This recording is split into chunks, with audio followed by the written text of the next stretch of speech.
PMC News. Informação que gera valor.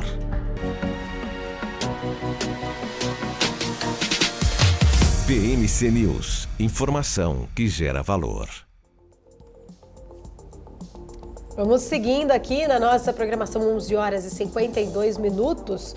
Desta terça-feira, 31 de outubro, último dia do mês, inclusive, né? A gente tem aí expectativas para esta reunião que começou hoje do Banco Central aqui do Brasil. Amanhã, nosso Super Quartas, trazendo aí, né, justamente leituras importantes, o mercado aguardando tanto a reunião do Federal Reserve quanto reunião aqui do nosso Banco Central, principalmente de olho no comunicado logo após, então, né, dado aí a precificação, na verdade a magnitude já de 0,5 ponto percentual, ok, né, o mercado já aguarda e já sabe exatamente, mas fica de olho querendo entender o comunicado do Banco Central, tanto do Brasil também quanto o Federal Reserve lá nos Estados Unidos. Vamos lá, 11 horas e 53 minutos. A gente recebe agora ele, Roberto Dumas, professor do INSPER, economista, chegando aqui na nossa programação. Sempre um prazer recebê-lo, Dumas. Bem-vindo.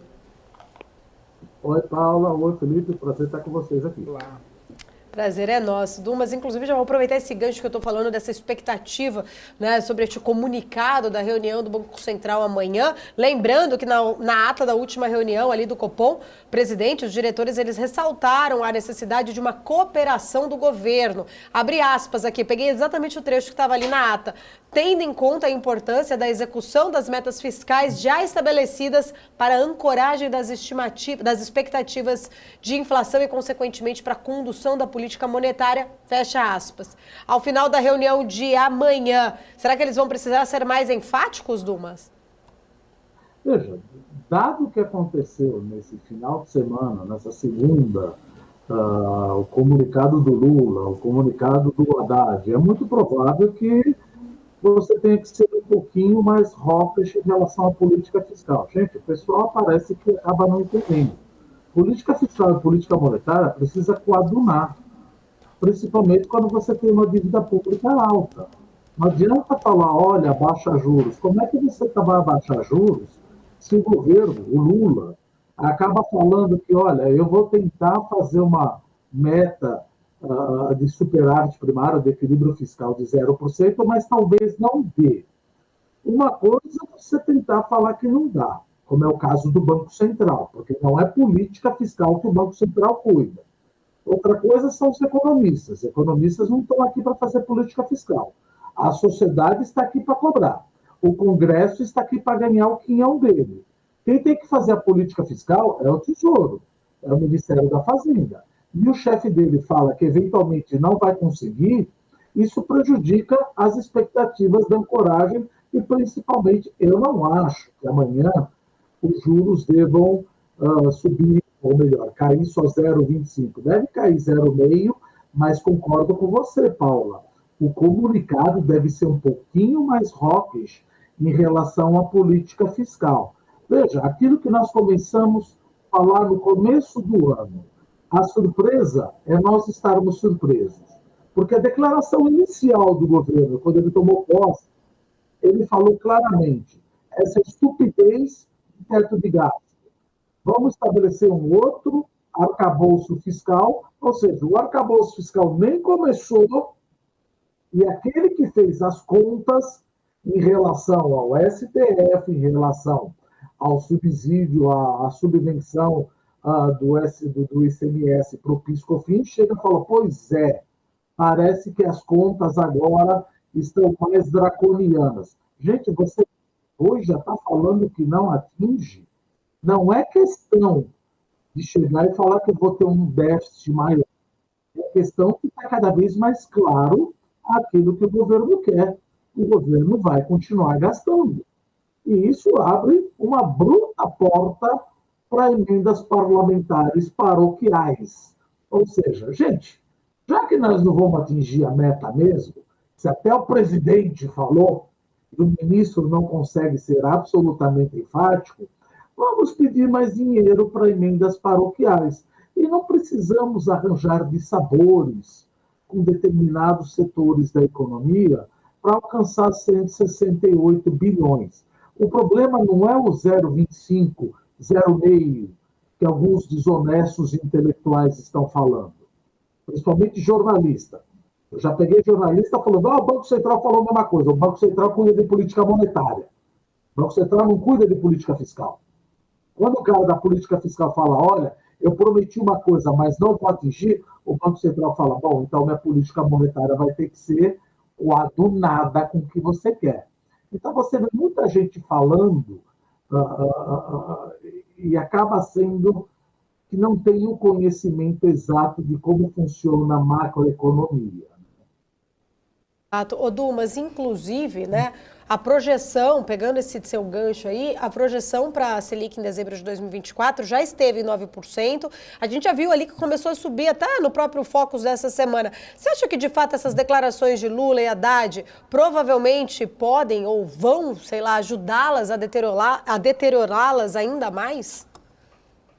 Olha, eu não vou usar nem a minha declaração ou o que eu acho. Eu vou usar de novo, como nós falamos um outro bate-papo aqui, uma declaração do professor Afonso Celso Pastore. Se o governo continuar com essa política fiscal expansionista, a taxa de juro real neutra, ela pode pular, que o Banco Central estima mais ou menos entre 4 e 4,5% para 6%.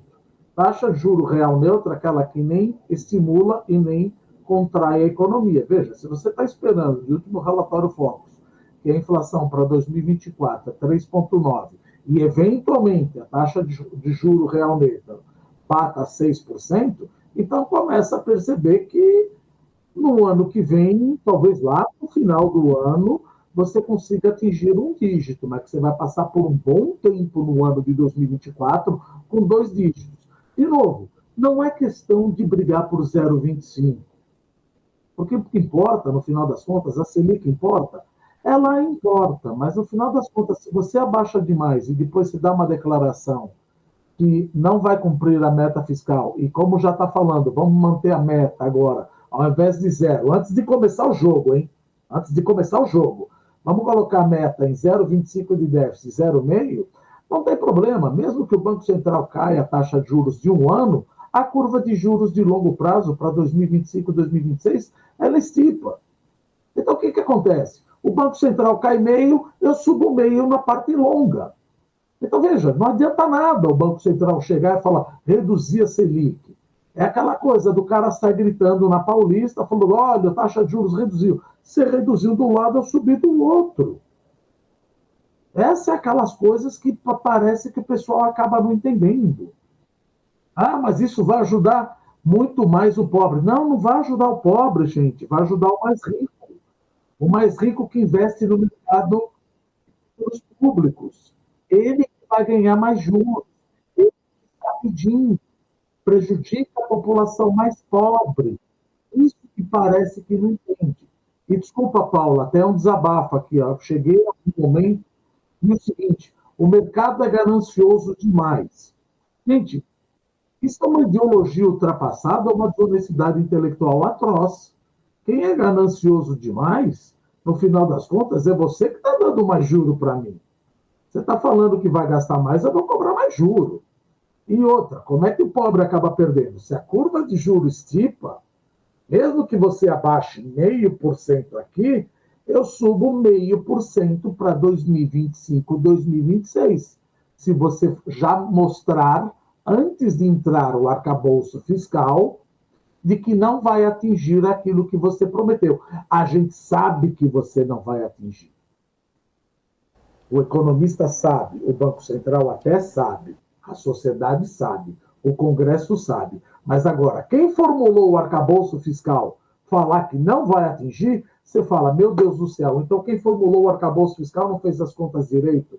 Sério mesmo que você está usando um argumento de 2017, culpando o STF, culpando o Congresso, culpando o Banco Central por você não atingir. Você não usou isso nas suas projeções, no superávit ou no equilíbrio fiscal de 0%? Chegaram tudo isso de sopetão, de uma hora para outra, e você colocou no teu balanço econométrico, e aí você pega a gente falando de novo que, mas eu não estou investindo, eu não tenho nada para perder. Gente, pelo amor de Deus, vamos entender um pouco de finanças e economia. Se a taxa de juros sobe, o fluxo de caixa descontado das empresas acaba sendo prejudicado. Mas eu não estou investindo na Bolsa. Calma. Se o fluxo de caixa descontado acaba sendo prejudicado, a Bolsa cai. De novo, vem o desavisado ou desonesto. Não estou na Bolsa. Sim, mas aquele que poderia fazer um IPO ou follow-on para aumentar a formação bruta de capital, ele vai postergar, porque essa janela se fechou. Então, ele investe menos. Olha aquela coisa que a gente vive falando que chama o efeito deslocamento. O governo gasta demais, mas, dado isso, a taxa de juros sobe, tenho menos IPO, menos follow-on, menos investimento em formação bruta de capital, consumo e investimento cai. Então, aquele que acha que não tem nada a ver com o mercado, é bom começar a prestar atenção, ler pelo menos alguma coisinha básica aí de finanças. Ele que acha que não vai ser prejudicado. Ele pode ser prejudicado, sim, porque o mercado, aquele maldito mercado, a tua empresa onde você trabalha, ele pode postergar os investimentos e você ser desempregado, como eu puder ser eventualmente desempregado e não ter $1, R$1 investido em mercado financeiro, apesar do meu dinheiro estar investido em fundo de garantia, no INSS, no seguro-saúde. Já passou da fase do engraçado de falar que se dane o mercado, que eu li isso muitas vezes, que se dane o mercado, parece que é uma entidade espiritual que está trabalhando. Gente, de novo, o mercado somos nós. Se o mercado é prejudicado, as empresas não levantam dinheiro. As empresas que poderiam investir em formação bruta de capital preferem ficar sentadinha comprando título público. Vai prejudicar o mais rico? Não, gente, vai ajudar o mais rico. Porque o mais rico que tem poupança vai ter mais taxa de juros para comprar título público. E livre de risco. Menos trabalho vai dar. Então, não custa aqueles que falam que se dane o mercado não serve para mim. Estuda um pouco, aprende um pouco, para poder, pelo menos, ter uma discussão em níveis de ano de 2023. Como eu sempre digo, já passou. Essas discussões já deveriam estar nas catacumbas da década de 70. A gente não pode ficar continuando dizendo que, olha, mais investimento do governo vai ajudar o governo. Não, não vai ajudar, eu não tenho credibilidade. Nossa inflação, como eu sempre digo, de 1980 a 94 foi 12 trilhões percentuais. Eu sou alcoólatra, nós somos alcoólatras. Qualquer aumento que você tiver, eventualmente, no dívida pública, o risco fiscal aumenta, a taxa de juros aumenta, a curva de juros aumenta. Isso prejudica o mais pobre. Aí, aquele que fala, eu não sou do mercado, que se dane o mercado, está falando a coisa errada. Mas a gente tem até paciência quando alguém tem um interesse político. O que não dá é quando a pessoa não estuda e fica falando essas bobagens. Paula, desculpa, acabei desabafando também. Professor Dumas, muito bom poder falar contigo. Fica tranquilo, aqui não é divã, mas a gente gosta de ouvir também alguns desabafos. Professor, tem toda, né, essa questão a respeito do Banco Central, muito bem explicada, e a gente tem visto também, ontem e hoje principalmente, essa movimentação do emprego. Eu me lembro que nas nossas últimas conversas você apontou e citou muito fortemente a questão do Nairu, né? Aquele indicador muito utilizado de emprego que não impacta na inflação. A gente tem visto, inclusive, os grandes números de emprego sendo criados pelo CAGED ontem e a taxa de desemprego caindo pelo PNAD hoje. Nessa movimentação, como que está projetando, né, essa questão inflacionária? A gente pode ainda chegar num nível melhor de desemprego, maior de desemprego, aliás, menor de desemprego, e ainda tem espaço para a gente criar condições aqui para uma melhora na percepção do emprego no Brasil, sem impactar na inflação, sem trazer consequências para a política monetária também? Veja, o Nairu, o desemprego natural, ele não é observável, ele é estimado. Estima-se entre 6,5, 7 e 7,5, por aí. Então, por exemplo, o desemprego caiu, isso é um ponto bom, mas veja, já está beliscando o PIB potencial. Aquilo, como você bem colocou, nós já comentamos aqui. Será que eu não vou ter uma taxa de desemprego Brasil, não determinadas regiões, de 3%? Posso até ter, mas isso vai bater na inflação, porque eu não tenho mão de obra capacitada. 43% da população não tem um ensino médio. Então, o preço, o custo, ou melhor, a inflação de serviços começa a voltar a beliscar. Aquele que precisa de emprego, ele não tem a qualificação para trabalhar eventualmente. Então, aquele que está desempregado, ele vai cobrar um salário mais caro. Então, o preço de serviço, a inflação de serviços, volta a prejudicar. Isso mostra, em parte, a resistência da inflação de serviços de voltar. Ou seja, nossa projeção que para a meta da inflação de 3% no ano que vem, a projeção 3,9%. Veja, minha meta é 3%, eu posso ir até 4,5%, mas eu não estou na meta. O objetivo é a meta, o objetivo não é ficar no meio. Aí você fala, mas qual é o problema de 1% ou 2% a mais? Voltamos de novo àquela capítulo 1 de macroeconomia. 1 ou 2% ou 3% a mais de inflação, para 90% da população que tem 1 ou 2 salários mínimos, essa pessoa não come. Então, 1 ou 2% de aumento do preço do feijão faz essa pessoa ficar com fome. Então, precisa tomar cuidado quando a gente fala é melhor subir a taxa, baixar a taxa de juros e ter mais um pouquinho de inflação. Estamos próximos do Nairu. Estamos próximos do desemprego natural.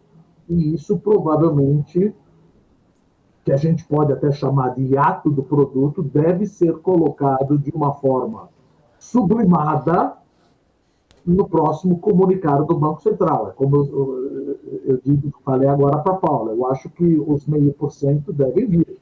Como deve vir, não dá para saber se vai vir mais meio. Vamos ver como se comporta. Se mudar a meta para 0,25%, é aquela coisa. Economia, o que a gente fala, está valendo para hoje. Não adianta determinar para 2024. Por isso todo mundo fala, economia erra, economista erra. Sim, vale o que vale para hoje. Eu estou projetando câmbio, todas essas coisas, baseado no que você vai atingir pelo menos 0% de déficit, ou que vai tentar. Agora, se você já jogou a toalha, o ministro, de certa maneira, não jogou a toalha, porque está certo, vamos dizer, você não pode brigar com o chefe, você não lacrou, eu vou atrás do 0%, vou fazer o meu melhor possível.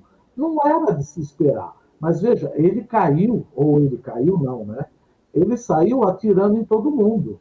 Ele atirou no STF, ele atirou no Banco Central, ele atirou no Congresso, ele atirou na base de tributação, e fica aquela pergunta, não estava ainda nas tuas equações econométricas para estimar 0% todas essas variáveis, como ele falou tantas vezes do que o STF aprovou em 2017, tirando o ICMS da base do PiscoFins, o que quer que vale, etc., não estava na tua base de avaliação, agora você vem e fala, olha, você não sabe o que aconteceu. Em 2017, como ele sempre falou, já passaram 6 anos. Em 2017, teve uma aprovação da STF. Poxa, você não olhou isso? Você não fez uma análise? Você não fez uma sensibilidade? Saiu correndo atrás da ambulância, falando, vamos atrasar 0%?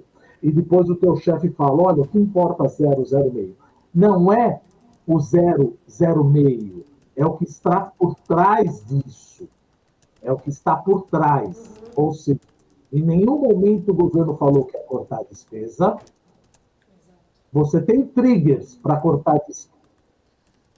Caso você extrapole o meio por 0%, mas não, já querem eventualmente, e como já saiu em alguns papers aí, em alguns jornais, mudar a meta para 0,25, 0,5%. Gente, o jogo nem começou e você já quer mudar a regra. A curva de juros não é teoria econômica, não é mercado. Maldito. A curva de juros já subiu. Então, aquele meio que eu vou tirar, eu já recuperei, já foi para 11%, se eu não me engano, 2026, 2027.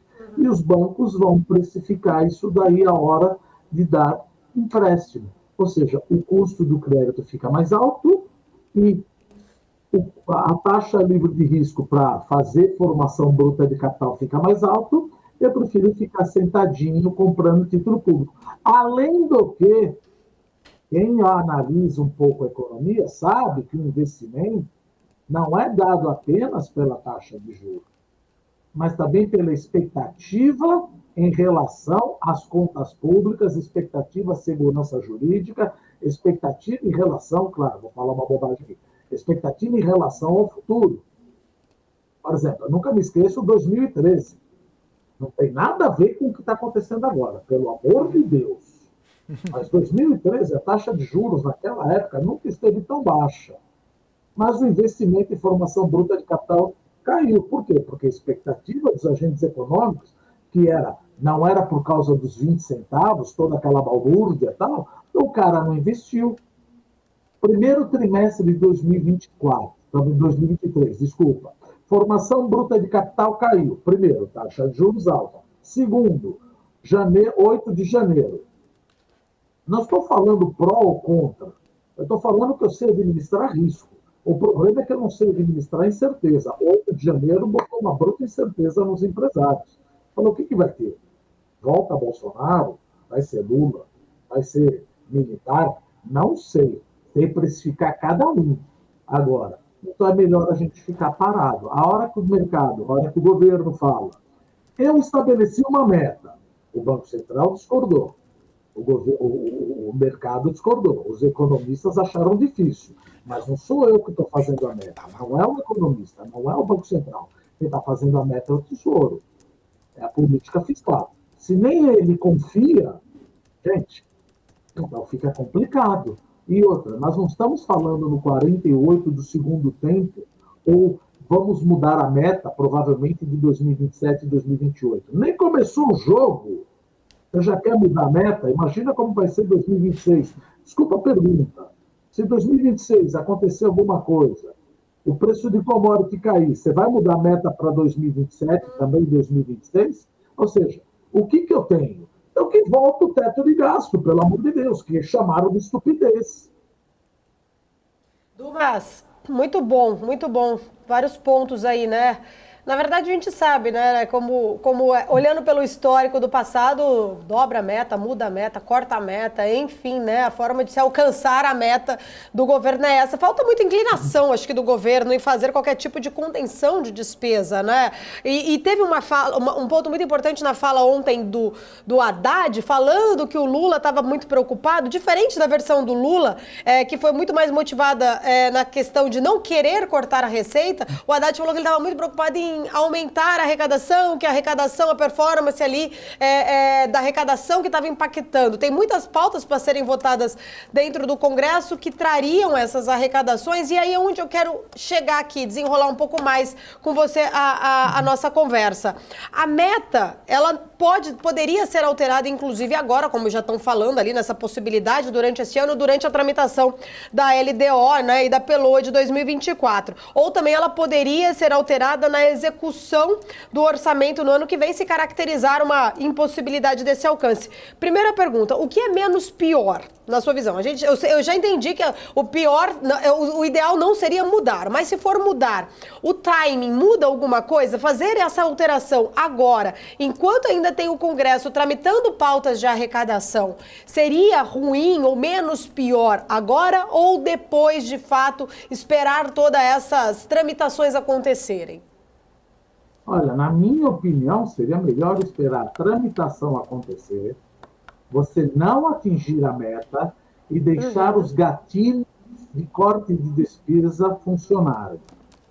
E aí você fala, olha, eu estou, paciência, tentei, não deu, temos gatilhos de cortes de despesa, que é despesas discricionárias, não posso contratar funcionário público, não posso promover funcionário público, se for para substituição, a não ser que seja para substituição, isso ajudaria muito.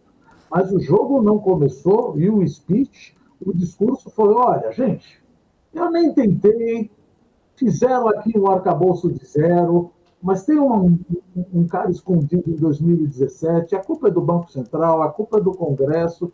Desculpa, você não olhou isso? Então, veja, o Congresso aprovou gatilhos, triggers, para cortar a despesa. Mas o governo não quer cortar nenhuma despesa. O governo não quer cortar nenhuma despesa. E aí vem os outros e falam que se ferre o mercado. Não, que se ferre a gente, que trabalha, coitado da gente. Acontece isso. Então, eu acho que seria melhor, apesar da gente achar... Aliás, tem papers, desde o começo do ano, desculpa se eu falar nomes errados aqui de pessoas que me escreveram. Samuel Pessoa, Marcos Lisboa, todo mundo escrevia, nós não vamos atingir. Aí o mercado começou a perceber e aí começou a bater 5, 5,20. O mercado voltou porque aí é aquela coisa, o governo tem sorte. Porque o câmbio poderia estar muito mais alto. Porque quem investe em mercado emergente vai pensar o quê? Aonde eu vou botar meu dinheiro? Na Argentina, na Venezuela, na Turquia, na Rússia, na Bielorrússia, no leste europeu, no Middle East. Não, o que sobrou? Até para o gringo e para o brasileiro. Gente, Brasil, Índia e México. Por isso que você vê que o peso mexicano continua apreciando, porque os Estados Unidos estão fazendo uma política de reformulação da globalização para fazer nearshore e friendshore. Então, veja,